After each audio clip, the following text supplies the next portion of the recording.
Shohruxxonga kuniga nechta qizlar qo'ng'iroq qiladi? Endi telefonimni bilishmaydi-yu, qanaqa telefon qilishadi? Birinchi muhabbatingiz necha yoshda bo'lgan? Birinchi muhabbatim 1-sinfda bo'lgan. O'zimni o'qituvchimni yaxshi ko'rib qolganman. Oho. Ikkinchi muhabbatim 2-sinfda bo'lgan. Sindoshimni yaxshi ko'rib qolganman. Uchinchisi? Uchinchi muhabbatim 4-sinfda bo'lgan. Nima deydi? Qalbimda muhabbat ko'p bo'lgan. Nima deydi, men shunaqa bir inson ekanman, lekin borib haqiqiy muhabbatimni topdim. Men bilan baxtliman. Kichkina mamlaqa yana muhabbatlar bor, paydo bo'ldi. Xullas, hammaga baxt tilayman, hamma baxtli bo'lsin.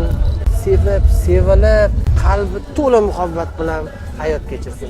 O'zi inson haqiqiy muhabbatini topganda o'zini qanday his qiladi?